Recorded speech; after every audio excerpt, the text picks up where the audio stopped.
Hello friends, welcome back. I am Vivek Singhal from tradingwithvivek.com। और आज हम बात करने वाले हैं रिलैक्सो के बारे में। रिलैक्सो काफ़ी टाइम से लगातार डाउन जा रहा है और एक ब्लू चिप कंपनी है।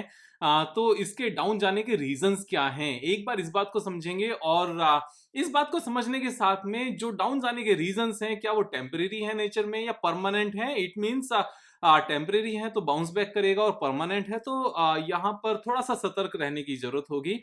तो यहाँ सारी चीजें डिस्कस करेंगे। और डिस्कस करने से पहले सबसे इंपॉर्टेंट पॉइंट कि मेरी किसी भी वीडियो में किसी भी तरह की आपको रिकमेंडेशन नहीं है बाय या सेल करने की। ये एक एजुकेशनल वीडियो है। तो जो भी डिसीजन लेना है आपने अपने हिसाब से लेना है, अपने ड्यू डिलिजेंस के हिसाब से लेना है, अपनी समझ के हिसाब से लेना है। मेरे हिसाब से यहाँ पर सिर्फ सीखना है। तो जब सीखने की बात करते हैं तो सबसे पहले एक बार हम इसके फाइनेंशियल्स पर जाते हैं। उससे पहले एक बार हम पहले टेक्निकल्स पर ही चले जाते हैं और ये देखते हैं कि टॉप से कितनी परसेंट ये अभी डाउन गया था। So this is down almost 39.19%। तो अभी बिल्कुल बॉटम पर ही चल रहा है। इसके करंट प्राइस में जो टोटल फॉल गया है, यानी कि ये अगर हम एक साल का टाइम पीरियड देखने लगे तो एक साल का मैंने यहां पर चार्ट ओपन किया, यानी कि ये 52 वीक लो पर अभी ट्रेड कर रहा है करंट में रिलैक्सो फुटवेयर। और रिलैक्सो का जो कॉम्पिटिटर है वो कौन सी कंपनी है, दैट इज बाटा इंडिया। अगर हम दोनों को कंपेयर करने लगे, एक बार दोनों के नंबर को कंपेयर करते हैं तो मार्केट कैपिटलाइजेशन के हिसाब से ऑलमोस्ट सेम साइज की कंपनी है। रिलैक्सो 22,000 करोड़ की कंपनी है और बाटा भी 21,000 करोड़ की कंपनी है। ऑलमोस्ट सेम ही है। और बाकी अगर नंबर्स की बात करने लगे तो एक बार हम ईयरली नंबर्स देखते हैं कि सेल्स कितनी है। ऑन एन एवरेज 3,000 करोड़ के आसपास की सेल्स है बाटा की, और रिलैक्सो की भी ऑलमोस्ट सेम ही सेल्स हैं।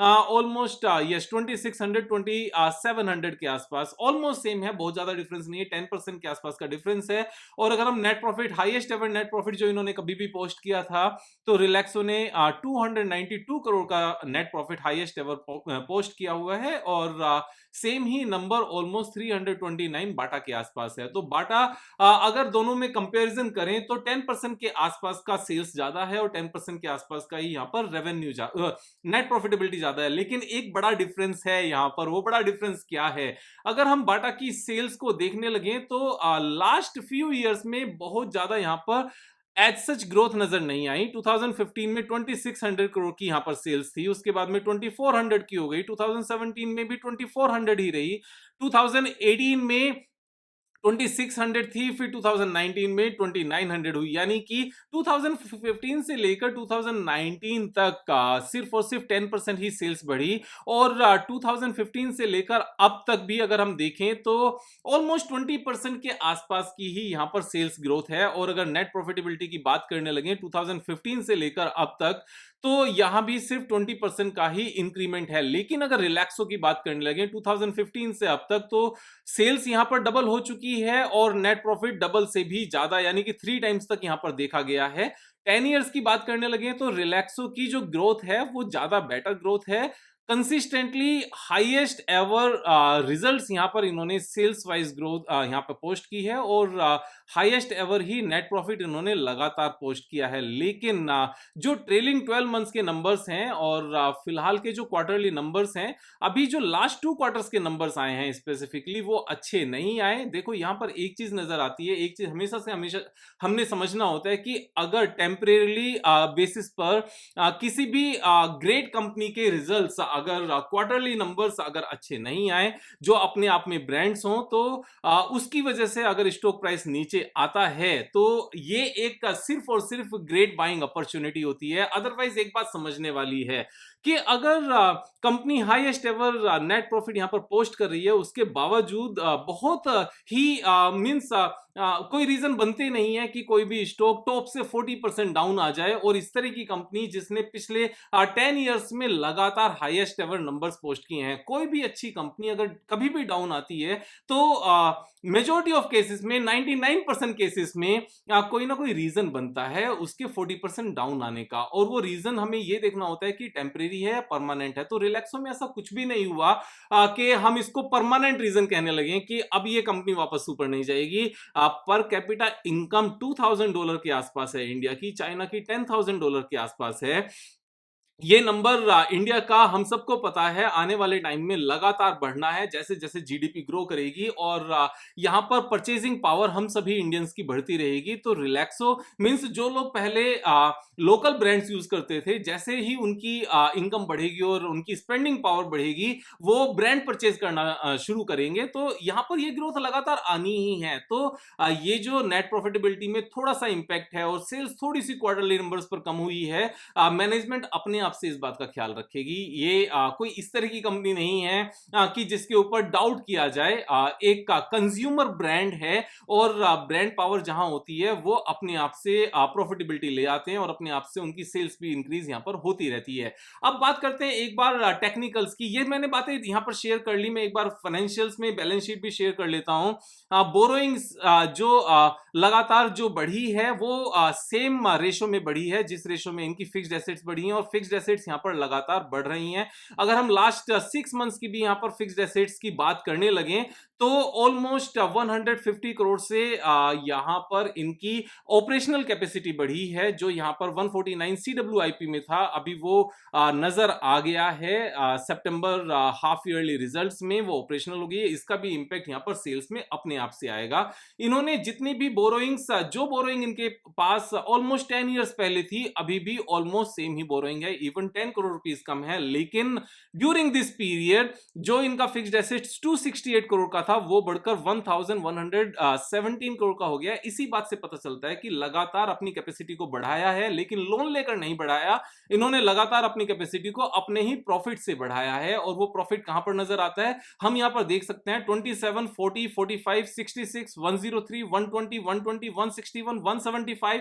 मैं काउंट क्यों कर रहा हूं, जिससे हमें पता चल सके अंटिल लास्ट ईयर एक भी साल इनका ऐसा नहीं गया जब इनका नेट प्रॉफिट कम आया हो, लगातार बढ़कर आया है और 27 करोड़ से बढ़कर 292 करोड़ हो गया है। यानी कि ऑलमोस्ट 11 टाइम्स हो गया है 9 इयर्स में, 10 इयर्स में प्रॉफिटेबिलिटी। तो उतना ही जितना नेट प्रॉफिट जितने टाइम्स हो जाता है, शेयर प्राइस का भी उतने ही टाइम्स होने की पूरी प्रोबेबिलिटी होती है। और आगे भी यहां पर सेम ही चीज नजर आती है। टेक्निकल्स में एक इंपॉर्टेंट पॉइंट मैं आपको यहां पर दिखाने वाला हूं और इसका चार्ट एनालाइज करेंगे एक बार डे 1 से लेकर जब से कंपनी लिस्ट हुई है। एक बार चार्ट को लोड होने देते हैं और जैसे ही लोड होता है, यस ये हो चुका है, और इनिशियल पीरियड से हम एक बार ये देखना शुरू करते हैं कि कितने परसेंट प्राइस डाउन गया है जब भी इसने नया लाइफ टाइम हाई बनाया है वहां से।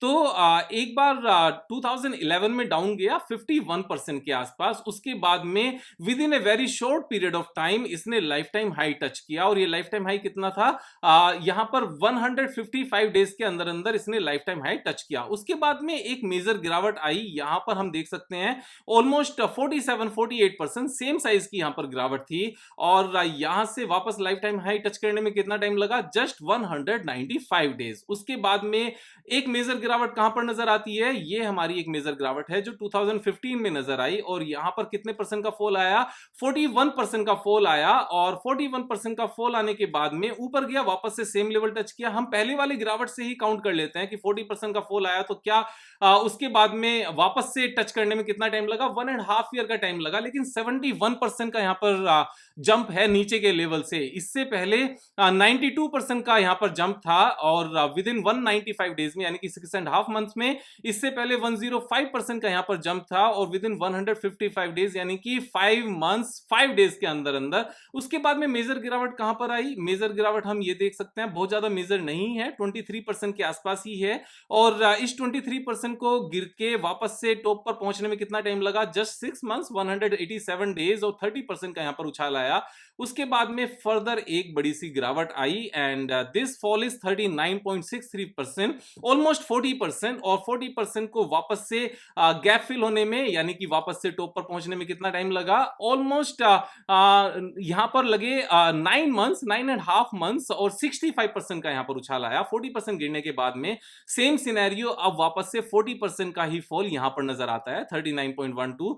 तो अगर हम पुराना ट्रैक रिकॉर्ड देखें कि वापस से जो अपसाइड मूवमेंट है, यहां पर हिस्ट्री क्या कहती है कि जो यहां पर ग्रोथ है, जो पोटेंशियल ग्रोथ है 63% की, इसके आने में कितना टाइम लगा? एक बार भी ऐसा नहीं हुआ कि 1% 1 ईयर से ज्यादा लगा हो। सिर्फ एक बार 1 ईयर से ज्यादा लगा था 2016 में, जो बहुत बड़ी गिरावट थी, और तब भी 1.5 ईयर्स में ये हमारा 70% के आसपास का उछाल आ गया था। मैं कहता हूं अगर सेम ही टाइम लग जाए, 1.5 ईयर भी लग जाए, तब भी 63% का यहां पर अपसाइड पोटेंशियल नजर आता है। ये हिस्ट्री कहती है, ये मैं नहीं कहता, आपके सामने data is speaking about it. तो जितना भी अब तक की हिस्ट्री है पुराने 9 ईयर्स की, उसके हिसाब से जब भी 40% का फॉल आया है, उस वापस से गिरावट को पूरा करने में, लाइफ टाइम हाई जाने में सिर्फ एक बार 1.5 ईयर लगा। Otherwise with in 6 months, 7 months, 8 months, 9 months यहां पर 60% प्लस का प्रॉफिट रिलैक्सो ने दिखाया है। क्यों? क्योंकि एक ग्रोइंग कंपनी है। और 20,000 करोड़ होता क्या है, आप ये समझो कि